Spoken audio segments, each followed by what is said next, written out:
Bismillahirrahmanirrahim. Assalamu alaikum.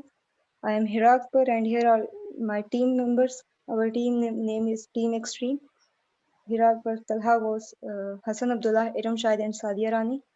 And the topic of our presentation is communication, interpersonal skills, public speaking.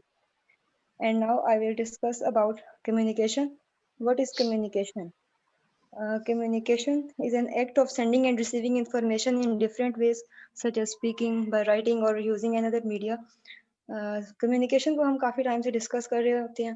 ये सबसे basic phenomena है, लेकिन हमारी जो एजुकेशनल सेक्टर है उसमें इस तरह के हम इसको सबसे एंड पे डिस्कस करते हैं। हमारे यूनिवर्सिटी लेवल में आके हमें इसके बारे में डिस्कस किया गया कि हमें ऐसे प्रेजेंट करना चाहिए, ऐसे करना चाहिए, लेकिन ऐसे नहीं है, हमें इस पे स्टार्ट से ही वर्क करना चाहिए। अब कम्युनिकेशन के लिए कुछ स्किल्स रिक्वायर होती हैं। सबसे पहले कि स्किल्स हैं क्या। नेक्स्ट, आपको किसी स्किल्स के बारे में पता है? नेक्स्ट, सही। सबसे पहले अब स्किल्स होती क्या है कि स्किल्स एबिलिटी है लैंग्वेज को यूज करने की और एक्सप्रेस करने की इंफॉर्मेशन, जिनके थ्रू हम जिनको यूज करते हुए हम एक अच्छे कम्युनिकेटर बन सकते हैं। और अच्छा कम्युनिकेटर होना जो है एक साइकिल की तरह, जिसके 3 बेसिक जो है वो एलिमेंट्स हैं। काफ़ी ज़्यादा एलिमेंट्स हैं, लेकिन जो मेन कोर है वो यहाँ पर मैं डिस्कस करूँगी। सबसे पहले गुड लिसनर। जो भी एक गुड लिसनर, अगर आप अच्छा एक स्पीकर बनना चाहते हैं तो आप एक अच्छे लिसनर बने। फॉर एग्जाम्पल, आपको कोई पर्सनैलिटी अच्छी लगती है या कोई किसी के कम्युनिकेशन स्किल अच्छी लगती है, आप उनको ज़्यादा से ज़्यादा सुने। जब आप उनको अच्छा सुनेंगे और आप उनकी पर्सनैलिटी में जो वर्ड्स वो यूज़ करते हैं, जो उनकी स्किल्स हैं, वो आप में नेचुरली डेवलप होने शुरू हो जाएंगी। उसके बाद दूसरी बात आती है क्लैरिटी। अगर अगर आप चाहते हैं कि आपकी कम्युनिकेशन अच्छी हो और आगे आपको बात समझ आए लोगों को, तो आपके मैसेज में क्लैरिटी होनी चाहिए। मीनिंगफुल कम्युनिकेशन के लिए क्लैरिटी ज़रूरी है, ताकि कोई डाउट ना रहे और चीज़ें सारी जो है वो आपको नेक्स्ट पर्सन को, ऑडियंस को समझ आए कि आपकी कहना क्या चाह रहे हैं। उसके बाद आता है प्रोएक्टिव। प्रोएक्टिव ऐसे होता है कि जो बात आप कर रहे हैं, जिस बारे में आप इन मैसेज ट्रांसफर कर रहे हैं, उससे रिलेटेड आपके पास सारी इन्फॉर्मेशन हो। जैसे कि prevent the problem instead of fixing it. कोई आपसे क्वेश्चन पूछे, आप उसको सेट करें, इसके बजाय आप उस चीज़ को डिफेंड करें। आपके पास जितनी भी चीज़ें आप पूछ रहे हैं उनके आपके पास आंसर हों। आप स्किल्स क्या चाहिए होती हैं, उसको फर्दर तलहा प्रोसीड करेगा।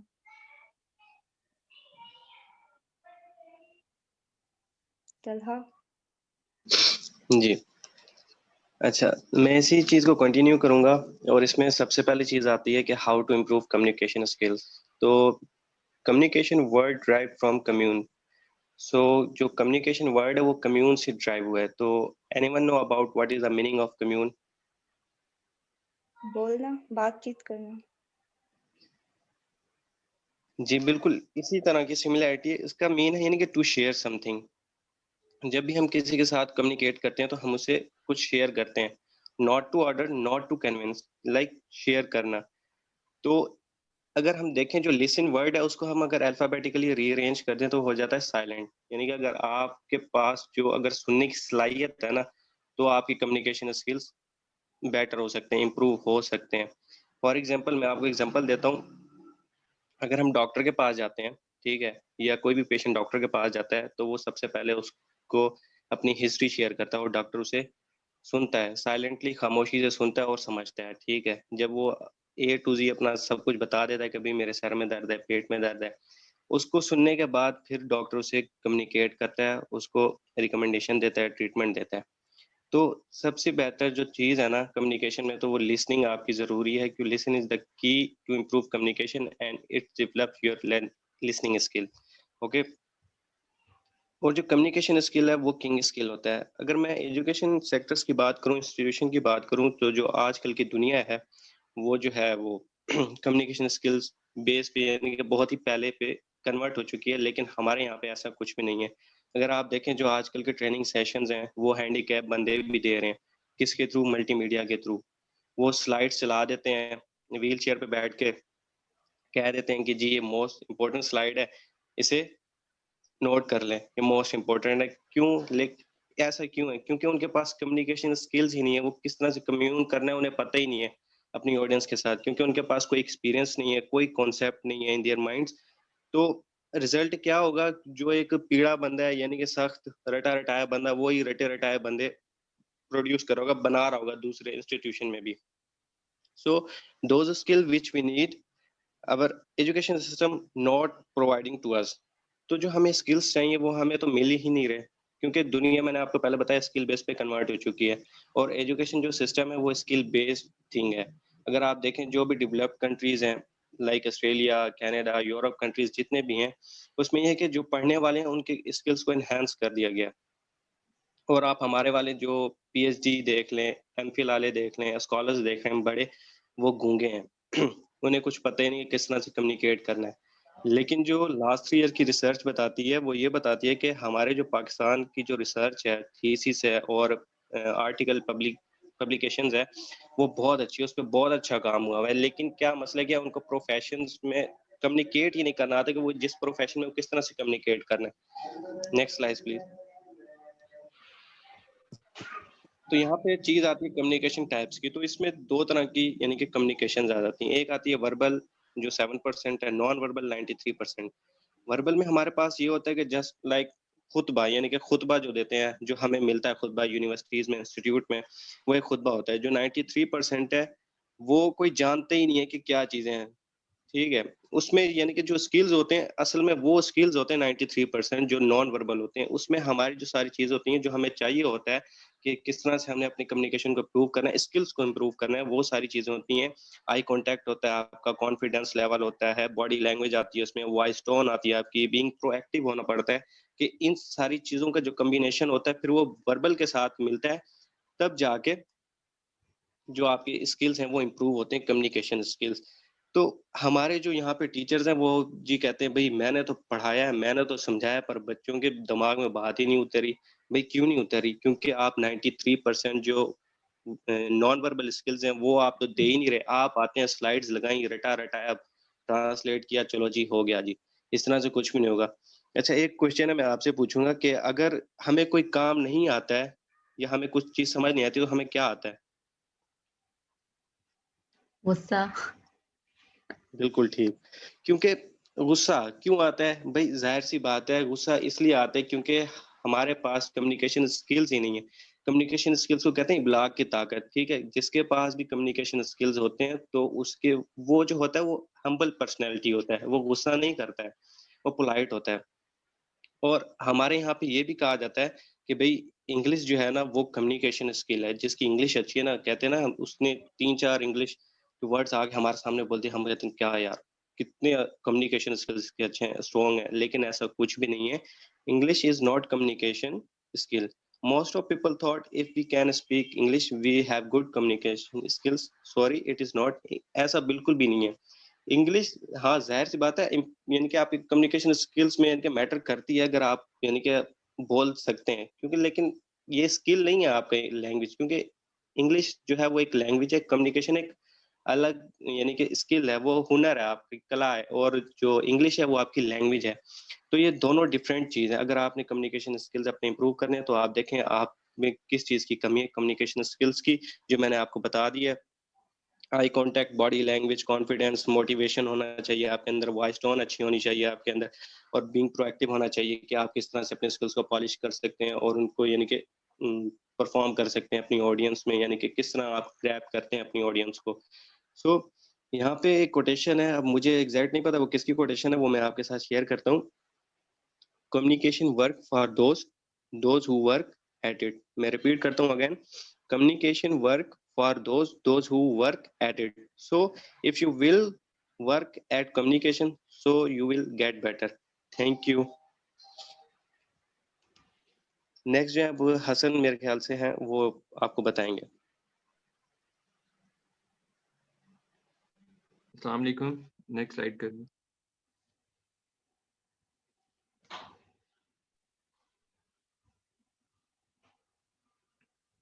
Next slide. बिस्मिल्लाहिर्रहमानिर्रहीम. पीछे वाली की, लास्ट बैक वाली से भी पिछले बस. My topic for presentation is interpersonal skills.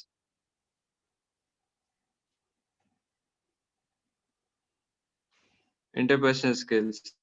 Interpersonal skills are the behavior and tactics used to interact with others. ये बेसिकली एक कला है जो इंसान अपनी बॉडी लैंग्वेज से और अपनी टैक्टिक्स से दूसरे को बावर करवाता है कि मेरे पास ये स्किल है। इसको इम्प्रूव करने के बहुत सारे तरीके हैं। इसके साथ आप बहुत सारी जगहों पे अपने आप को रिकॉग्नाइज करवा सकते हैं। Interpersonal skill help us to interact with others in the world. ये ये ऐसी स्किल है जो आपको दुनिया से जोड़ती है, आपको दुनिया के साथ इंटरेक्ट करना सिखाती है। some are born with this and we can improve them with practice. कुछ लोगों के अंदर ये चीज सेल्फ पैदाइशी तौर पर आती है उनके साथ, और हम इसको इम्प्रूव कर सकते हैं प्रैक्टिस के साथ। Expressing appreciation, resolving disputes and listening well, ये कुछ क्वालिटीज हैं जो इंटरपर्सनल पर्सन के पास होती हैं, उसको इनहेंस करती हैं ये चीजें। Next slide. Types of interpersonal skills or means of interpersonal skills. First one is emotional intelligence. Emotional intelligence is a part of interpersonal skill.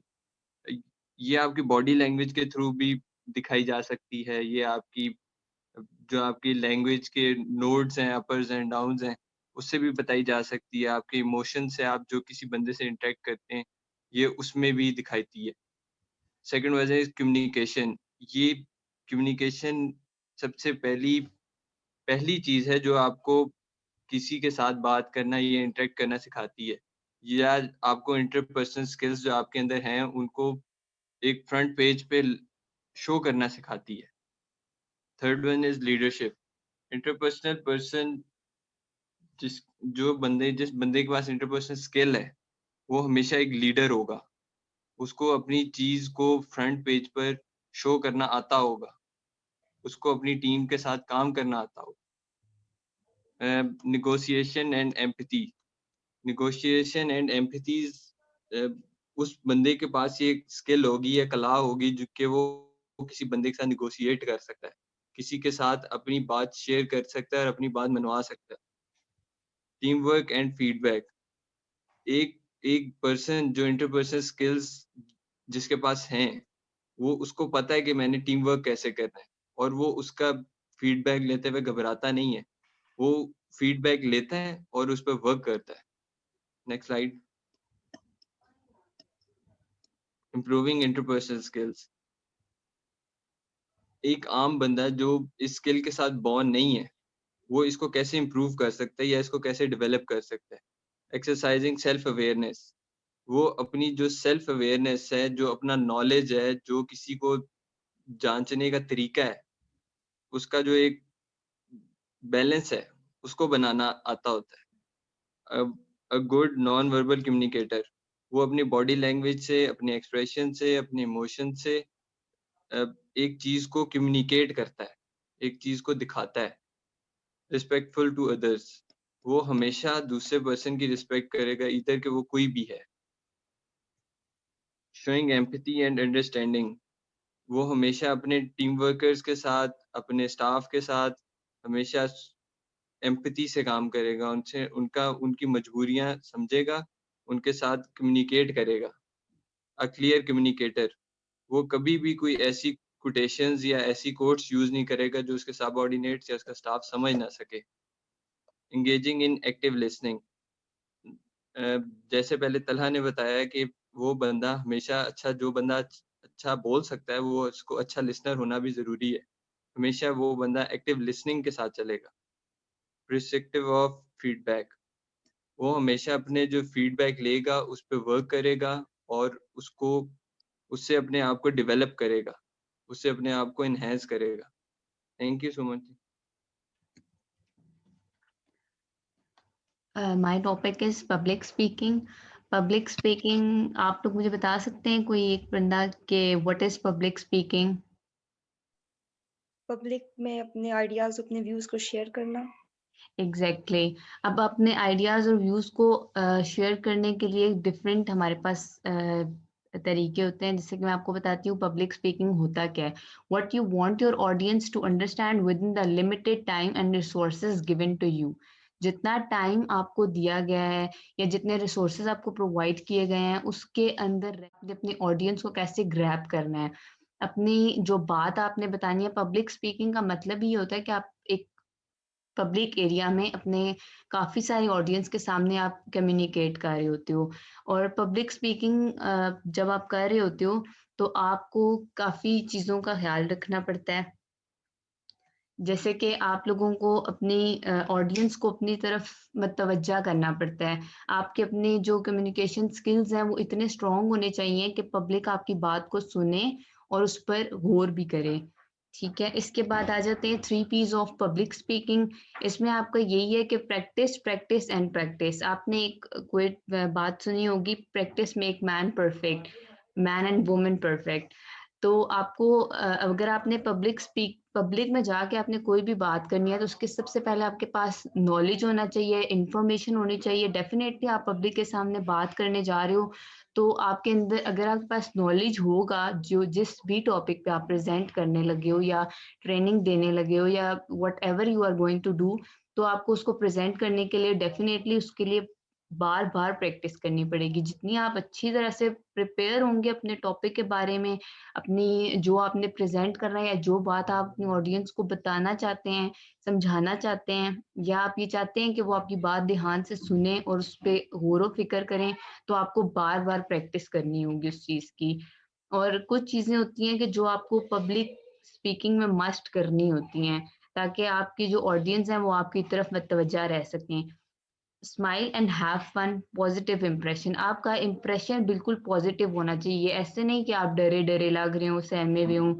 आप जब अपनी वो पब्लिक स्पीकिंग के लिए आप जब जाते हैं, तो आपको अपना मूड बिल्कुल अच्छा रखना चाहिए। हैप्पी स्माइलिंग फेस होना चाहिए आपका। और स्पीक लाउड। जब भी आप पब्लिक स्पीकिंग में बोल रहे हैं तो आप अपने रूम में जैसे आराम-आराम से समटाइम्स हम अपने घरों में आराम-आराम से बात करते हैं, ऐसे नहीं करना। आप पब्लिक में बोल रहे हो तो इट मीन्स कि ऑडियंस है और काफ़ी ज़्यादा भी ऑडियंस हो सकते हैं। तो आपको इतना ऊँचा बोलना चाहिए कि आपके लास्ट एंड वाले बेंच तक या लास्ट पर्सन तक आपकी आवाज़ जाए। Known your audience. और आपको अब थोड़ा-सा ना अपनी ऑडियंस के बारे में पता होना चाहिए। जैसे कि फॉर एग्ज़ाम्पल अब मैं इंग्लिश में भी बात करना शुरू कर दूँ या फ्रेंच में बात करना शुरू कर दूँ, तो डेफ़िनेटली हम उर्दू स्पीकिंग लोग हैं या हम लोग मोस्टली पाकिस्तान में जैसे कि अभी मैं बात कर रही हूँ, तो उर्दू ही सबको अच्छे से समझ आएगी। क्योंकि मैं पब्लिक में कुछ अपनी ट्रेनिंग सेशन में हम ट्रेनिंग दे रहे होते हैं ट्रेनर्स को, तो उन्हें अगर हमारी बात ही समझ नहीं आएगी, मेरी लैंग्वेज डिफरेंट होगी, तो वो कैसे वो उसको उस चीज़ को जो है समझ सकेंगे। और अपना आपका कॉन्फिडेंट, बी कॉन्फिडेंट। आपको जब भी आप पब्लिक में बात करने जाएँ तो आपका कॉन्फिडेंस किसी कीमत पे लूज़ नहीं होना चाहिए। यूज़ मोर गेस्चर्स। आपको चाहिए कि आप जहाँ आपके थोड़ा बहुत आपको मतलब अपने हैंड्स मूव करने हैं, मतलब आप बहुत ज़्यादा मूवमेंट भी नहीं करना शुरू कर देनी। जहाँ पर आपको ज़रूरत पड़ेगी आप अपने हैंड्स, फीट मूव कर सकते हैं। जैसे कि फॉर एग्ज़ाम्पल पीछे स्लाइड्स चल रही होती हैं क्लास में, तो समटाइम्स हमें अपने हाथ यूँ पीछे करके बताना होता है कि इस स्लाइड्स पर हैं या नेक्स्ट प्लीज़ व्हाटएवर जैसे हम करते हैं। Use simple and understandable language. जैसे कि मैंने आपको पहले ही बात बता दी है कि आपको अपनी जो लैंग्वेज है उसको इतना सिंपल रखना चाहिए या इतना ईज़ रखना चाहिए उसमें कि जो ऑडियंस है वो आपकी बात को अच्छे से समझ सकें। अच्छा, अब कौन-सी चीज़ है जो हमें पब्लिक में नहीं करनी? अब आप पब्लिक में जाते हैं तो कुछ चीज़ें ऐसी होती हैं जो हम लोग नहीं कर सकते। जैसे कि मैंने आपको पहले भी बताया कि डू नॉट फ़ियर, आपने डरना नहीं है, बिल्कुल कॉन्फिडेंटली जाना है। थोड़ा-सा मुश्किल होता है। मेरे लिए तो बहुत मुश्किल होता है। आप सब में से किसके लिए मुश्किल होता है? Audience anyone? का जब पता ना हो तो उस तब मुश्किल होता है। जब आपके पास क्या ना हो?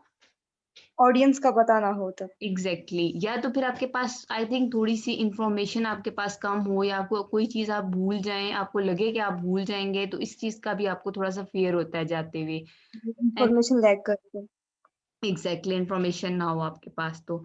उसके बाद सेकंड पॉइंट है कि do not stick your hands in pockets. मैंने अपनी क्लास में भी काफ़ी स्टूडेंट्स को देखा है कि वो जो है ना प्रेज़ेंटेशन के दौरान अपने पॉकेट्स यूजुअली अपने हैंड्स जो हैं पॉकेट्स में डालते हैं। ये सबसे बैड इंप्रेशन होता है मेरे ख़्याल से। एक पब्लिक स्पीकिंग में आप पब्लिक में आप स्पीक कर रहे हो, आप बात करने जा रहे हो और आपके हैंड्स पॉकेट में है, तो ये मतलब बहुत मेस क्रिएट करता है। जो ऑडियंस आपको देख रहे होते हैं, उन्हें ये चीज़ अच्छी नहीं लगती, ये थोड़ा-सा मेसी हो जाता है। Do not under estimate your audience. कभी भी अपने ऑडियंस को अंडर एस्टिमेट मत करें। ये ना समझें कि जो आप बोल रहे हैं, वो शायद उनको उसके बारे में बिल्कुल ही कुछ नहीं पता। अब जैसे कि मैं किसी टॉपिक पे प्रेज़ेंट कर रही हूँ, तो अब मैं ये समझूँ कि मैं तो कुछ भी बोल सकती हूँ, यहाँ पर जो ऑडियंस बैठे हैं, उन्हें बिल्कुल कुछ भी नहीं पता।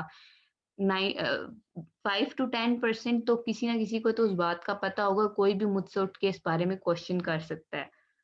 तो फिर इसलिए हमें अपने ऑडियंस को कभी भी अंडर एस्टिमेट नहीं करना चाहिए।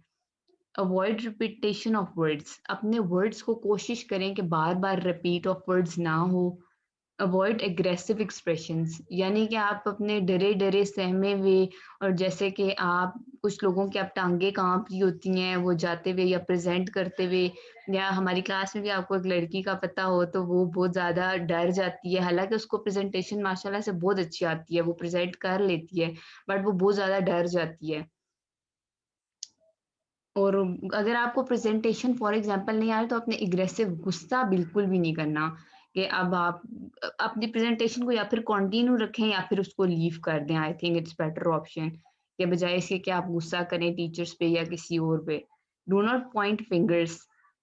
अपनी फिंगर्स को कभी भी हमें ज़्यादा पॉइंट आउट नहीं करना चाहिए जब भी आप किसी पब्लिक में बात कर रहे हों। Next Adiya Rani. Okay, my topic is how can we speak in public. इसके किस तरह हम लोग पब्लिक में किन किन वेज से बोल सकते हैं, इसके डिफरेंट तरीके हैं। First, organise your material in the most effective manner to attain your purpose. मतलब आप लोग एक अपना फ्रेमवर्क क्रिएट कर लें जिसमें आप लोग जनरल पर्पस, स्पेसिफिक पर्पस लिख लें, ताकि आप लोग जो ऑडियंस है उनके अटेंशन ग्रैब कर सकें फर्स्ट 30 सेकंड्स में ही ऑफ योर प्रेजेंटेशन की। ठीक है। Use humour, tell stories and use effective language. आप मस्ट ऐड करें कुछ फनी क्लिप्स और सम स्टोरीज अपनी प्रेजेंटेशन में, जिससे भी आप लोग जो है अपने ऑडियंस की अटेंशन ग्रैब कर सकें। Use your voice and hands effectively. You also use non-verbal communications to grab the audience attentions. Use audio-visual ads wisely. आप लोग some ads भी अपने enhance और उसमें ऐड करें ताकि आप लोग क्लैरिफाई कर सके of your content presentation and maintains your audience attention. ठीक है। Next, connect with the audience. connect with the audience, आप लोग must अपने connect with the audience से by through some facial expressions or by tell them about some stories, ताकि आप लोग जो अपने ऑडियंस है उनके साथ कनेक्ट रह सके, जिससे आपकी जो प्रेजेंटेशन है वो गुड हो, आपका जो डर, वो खौफ वगैरह है वो खत्म हो जाए। ठीक है। अब है कि किस तरह हम लोग इम्प्रूव कर सकते हैं अपनी प्रेजेंटेशन। ठीक है। फर्स्ट है by body language. Body language जो है उसमें 3 चीजें आती हैं। Stand up straight, assume the position by facial expressions. If अगर आप लोग फिजिकली कैपेबल है कि आप लोग स्टैंड अप स्ट्रेट कर सकते हैं, तो देन आप लोग स्टैंड एंड टॉल रह के अपनी प्रेजेंटेशन दें। अज्यूम द पोजीशन, अगर आप लोग अपनी प्रेजेंटेशन से पहले आप लोगों को कोई खौफ या डर है, तो आप लोग एक टाइम लें ताकि आप लोग एक पावरफुल पोजीशन में खड़े होकर अपनी प्रेजेंटेशन प्रेजेंट कर सकें। बाय फेशियल एक्सप्रेशंस, आपके जो फेशियल एक्सप्रेशंस हैं वो मस्ट जो है मैच कर रहे हों जो आप लोग डिलीवर कर रहे हैं अपना मैसेज उसके साथ। ठीक है। Start of with a story. आप लोग अपनी प्रेजेंटेशन मस्ट स्टार्ट करें एक शॉर्ट ऑफ स्टोरी के साथ। ठीक है। जिससे जो है वो ऑडियंस आपकी तरफ मुतवज्जह हो जाए और आप लोग उनकी ग्रैब कर सकें अटेंशन। वॉइस कंट्रोल, जो आपकी वॉइस है वो एक मोस्ट इंपॉर्टेंट टूल है एज अ पब्लिक स्पीकर। ठीक है। आपकी जो वॉइस है वो मस्ट भी एक पिच होनी चाहिए उसकी अच्छी, उसका वॉल्यूम अच्छा होना चाहिए, नॉट टू स्लोली और नॉट टू ज्यादा होनी चाहिए इस तरह। और डिलीवरिंग ऑफ मैसेज, जो आपका डिलीवर ऑफ मैसेज है वो एक गुड होना चाहिए। ठीक है। उसमें आप लोग इस तरह के वर्ड्स मत यूज करें, यू नो, लाइक, इस तरह के आप जो वर्ड्स हैं वो अवॉइड करें। और जो आपका डिलीवरी ऑफ मैसेज है वो एक मस्ट बी क्लियर और क्लैरिफाई होना चाहिए। Thank you.